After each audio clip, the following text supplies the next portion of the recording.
Hello friends, welcome back to my channel. मैं संध्या और आप देख रहे हो संध्या सिलाई डिज़ाइन। फ्रेंड्स, पिछली वाली वीडियो में मुझे एक कमेंट आया हुआ है कि हमें ये ब्लाउज़ की कटिंग अच्छे से समझ में नहीं आई है। आप एक बार फिर से हमें अस्तर वाले ब्लाउज़ की कटिंग और स्टिचिंग बता दीजिए। तो चलिए आज के इस वीडियो में हम लोग डिटेल में जान लेते हैं। तो सबसे पहले कपड़े में हमें प्रेस करके ले लेना है, ठीक है। जो भी कपड़े में आप ब्लाउज़ की कटिंग करने जा रहे हो, तो सबसे पहले हमें अपने अस्तर वाले ब्लाउज़ की कटिंग करनी है। मेन फैब्रिक की हम बाद में कटिंग करेंगे। तो जो अस्तर वाला कपड़ा है, जो ऊपर की साइड है, ये हमारा बैक पार्ट है, नीचे की साइड हमारा फ्रंट पार्ट है। अब हम बैक पार्ट की लेंथ कितनी लेंगे, जितना भी आपको ब्लाउज़ तैयार रखना है टोटल, ठीक है। तो उसमें से हमें क्या करना है, 1.5 इंच बैक पार्ट में प्लस करके लेना है। अब हमने 1.5 इंच बैक पार्ट में प्लस करके लिया है। अब हम फ्रंट पार्ट के लिए 1 इंच प्लस करके लेंगे, उससे बैक पार्ट से ज़्यादा, ठीक है। अब इस तरह से लंबाई निकालने के बाद इसको हमने फोल्ड किया और कपड़े के बंद भाग को अपनी साइड को रखना है और बाकी का जो खुला भाग है दूसरे साइड को रखेंगे। अब हम गले के लिए यहाँ पर कपड़े के बंद भाग से निशान लगाएंगे, तो 2.5 इंच पर लगाएंगे। अगर आप बहुत ज़्यादा पतली लेडीज़ का बना रहे हो तो फिर 2 इंच लीजिएगा, ठीक है।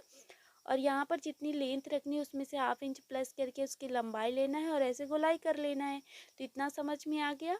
अब हम यहाँ पर शोल्डर के लिए निशान लगाएंगे, तो कपड़े के बंद भाग से 5 इंच लेंगे और लेंथ इसकी आपको 6.5 इंच रखनी है अगर नॉर्मल साइज के। अगर बहुत पतली लेडीज़ का है तो आप यहाँ पर 6 इंच कर लीजिएगा। अब इसके बाद यहाँ पर हम फिटिंग डालेंगे, तो आपका जो भी चेस्ट का साइज है उसको हमें 4 से डिवाइड करना है और निशान लगाना है। इसके बाद 2 इंच हम यहाँ पर मार्जिन ले लेंगे, ठीक है। और अब देखो यहाँ पर हमको क्या करना है, अपना आर्म होल हमें यहाँ पर डाउन करना है। तो 2 इंच पर डाउन करेंगे या फिर आप 1.5 इंच पर। अगर जैसे हेल्दी लेडीज़ है तो फिर आप 2 इंच पर से लीजिएगा और अगर नॉर्मल है तो फिर 1.5 इंच से। और 1/2 इंच अंदर की साइड को हम फ्रंट पार्ट के लिए ऐसे डाउन कर देंगे, इस तरह से गोलाई कर लेंगे। अब हम कमर का सेम ऐसे ही नाप डालेंगे, जितनी कमर है उसका हम चौथा भाग करके लेंगे और 2 इंच प्लस करके मार्जिन ले लेंगे। अब हम इन निशानों को ऐसे मिला लेंगे। तो ऊपर से नीचे तक जो हमने फिटिंग वाला नाप डाला है वहाँ पर लाइन खींच देनी है। इसके बाद मार्जिन वाला लाइन खींच देनी है, इस तरह से। अब हमने इस तरह से निशान तो लगा लिया है। इसके बाद हमें बेल्ट के लिए निशान लगाना है। तो हम ये इसकी लेंथ ले रहे हैं 5.5 इंच, ठीक है। यहाँ से नीचे की साइड कितना कपड़ा बचा है उसमें से 1 इंच हम इधर साइड कम कर देंगे। तो बस इस तरह से आपको मेजरमेंट निकालते जाना है। अब इन निशानों को ऐसे मिला देंगे, लाइन ड्रॉ कर लेंगे। अब लाइन ड्रॉ करने के बाद यहाँ पर हमें 1/2 इंच ऊपर की साइड को उठाना है, नीचे की साइड 1/2 इंच ऐसे नीचे जाना है और गोलाई कर लेनी है। तो इस तरह से ये हमारे बेल्ट में गोलाई हो गई। अब इसके बाद यहाँ पर हमें टक्स के लिए निशान लगाने हैं। तो बिल्कुल सेंटर से शोल्डर के हम नीचे की साइड 9.5 इंच पर नॉर्मल साइज में लगाएंगे और फिर उसी निशान से हम 1.5 इंच छोड़ते हुए अपने टक्स के लिए निशान डालेंगे। तो बहुत से कमेंट आते हैं कि हमारे टक्स सही नहीं लगते हैं, तो बस आपको कुछ नहीं करना है, बस्ट पॉइंट का निशान लगाना है और यहाँ पर 1.5 इंच पर छोड़ते हुए निशान लगा देना है चारों साइड।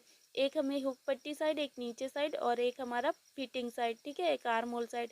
तो अगर आपको यहाँ पर बस्ट पॉइंट नहीं पता है तो मैंने उसके लिए एक प्रॉपर वीडियो बनाया है, आप वहाँ पर उसे देख सकते हो। अब हम क्या करेंगे, यहाँ पर अपना शोल्डर डाउन करेंगे। तो गला अगर आप लेंथ में ज़्यादा बना रहे हो तो फिर आप शोल्डर डाउन करिए, वरना कोई ज़रूरी नहीं होता है शोल्डर डाउन करना। जब कॉलर वाला बनाते हैं वहाँ पर शोल्डर डाउन करना ज़रूरी होता है। अब देखो यहाँ पर जो हमारा कपड़ा बचा हुआ है साइड से, वहाँ से हम अपनी स्लीव्स निकालेंगे। तो स्लीव्स हम कैसे निकालेंगे, इस तरह से पहले आगे का कपड़ा हम बराबर कर देंगे। अगर बराबर नहीं है तो इसके बाद यहाँ पर आपको जितनी लेंथ रखनी है स्लीव्स की उसमें से 1/2 इंच प्लस करके लीजिएगा। मुझे 3 इंच की स्लीव्स रखनी है, 3.5 इंच हमने ये लंबाई ली है। अब इसके बाद इसकी लेंथ हमें कितनी ले जानी है, तो इसकी लेंथ आपको जितना भी आपका चेस्ट का साइज है उसको हमें 4 से डिवाइड करके यहाँ तक एक लाइन ड्रॉ कर लेनी है, ठीक है। तो इसकी लंबाई हम यहाँ तक लेंगे क्योंकि ये हमारा आर्म होल साइड जुड़ेगा। ये हमने निशान लगा दिया, इसी बॉक्स के अंदर से अब हमारी पूरी स्लीव्स निकल आएगी। अब देखो यहाँ पर हमारी छोटी स्लीव्स है, इसके लिए हम 1.5 इंच पर ये निशान लगाएंगे और ऊपर तक इस तरह से एक लाइन ड्रॉ कर लेंगे, आप देख पा रहे हो। तो उसी अस्तर वाले कपड़े से उतने से ही हम सारे पार्ट निकालेंगे। अब हम क्या करेंगे, यहाँ पर जो हमने लाइन ड्रॉ किया है यहाँ पर हम हल्की सी गोलाई कर लेंगे, तो इस आकार का शेप देंगे। इस तरह से हमने इस आकार का शेप दिया। इसके बाद आगे की साइड हमें बॉटम का नाप डालना है, तो जो भी नाप है वो नाप डाल दीजिएगा आप। इसके बाद यहाँ पर हमें 1.5 इंच प्लस करके ले लेना है, ये हमने लिया। अब हम क्या करेंगे, इस तरह से एक लाइन ड्रॉ कर लेंगे। तो फिटिंग वाली लाइन भी यहाँ पर हमें ड्रॉ कर देना है। एक जो हमारी मार्जिन है वो ने ड्रॉ कर दिया है। अब हम क्या करेंगे, सेम ऐसे ही सारी कटिंग कर लेंगे जैसे हमने यहाँ पर निशान लगाया हुआ है। तो ये हमने यहाँ पर कटिंग कर लिया है। स्लीव्स के को अभी नहीं कट किया, इसको साइड में रखते हैं।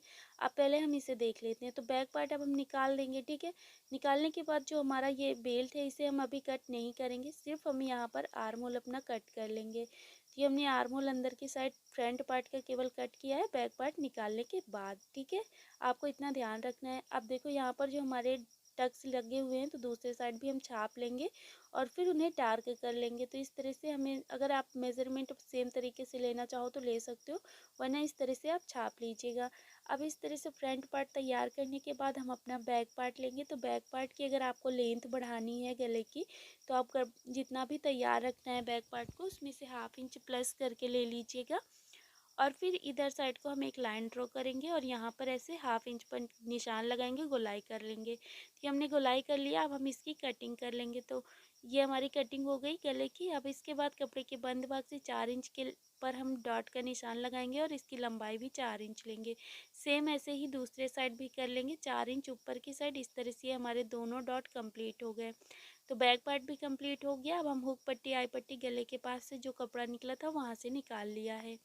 अब जो हमने स्लीव्स के लिए नाप डाला था, स्लीव्स की भी कटिंग कर लेंगे सेम उसी तरह से। तो ये हमारी स्लीव्स भी कट हो चुकी है। अब हम इनको इस तरह से दोनों को ओपन करके रखेंगे।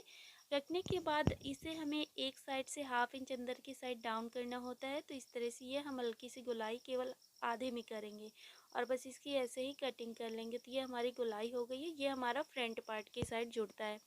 अस्तर से जितने कपड़े निकालने थे हमने निकाल लिया है। अब हम मेन फैब्रिक की कटिंग करेंगे। तो देखो, जो मेन फैब्रिक है, मेन फैब्रिक का सीधा साइड हमने नीचे की साइड को रखा है, उल्टे साइड में हमने सारे फैब्रिक इस तरह से रख लिया है। और अब हम 1/2 इंच एक्स्ट्रा लेते हुए इसकी कटिंग कर लेंगे। तो ये हमने सब कटिंग कर लिया है। तो इस तरह से जितने भी, ये देखो पाइपिंग के लिए हमने और एक पट्टी कट की है, फ्रंट पार्ट सारा कपड़ा हमने कट कर लिया है। अब हमको स्लीव्स जो लेनी होती है वो हमें मेन फैब्रिक के सीधे साइड में रखनी होती है। तो ये हमने स्लीव्स रखा और फिर इसको हम इस तरह से उठा के सीधे साइड में रख लेंगे इस तरह से। और दूसरी वाली स्लीव्स भी ऐसे ही कर लेंगे। तो अस्तर को, बस अस्तर वाले कपड़े को ऐसे सम रखेंगे, उसी के ऊपर ऐसे कर लेंगे। तो ये हमारा जो अस्तर है वो हमारा मेन फैब्रिक के सीधे साइड में पहुंच गया, ठीक है। अब हमने इस तरह से कटिंग कर लिया है, तो देख सकते हो आप। अब हम इसकी स्टिचिंग कैसे करते हैं, तो सारे कपड़े ऐसे ही रहेंगे, बस इनको उठा उठा के हम सिलाई कैसे करेंगे तो ये हम लोग नेक्स्ट वीडियो में सीखेंगे। आई होप आप लोगों को इतना समझ में आ गया होगा। जहाँ पे भी समझ में नहीं आया है आप मुझे कमेंट करके ज़रूर बताना। वीडियो कैसा लगा ये भी कमेंट करके बताना। वीडियो पसंद आया तो लाइक, शेयर एंड चैनल को सब्सक्राइब करना बिल्कुल भी मत भूलना। Thank you.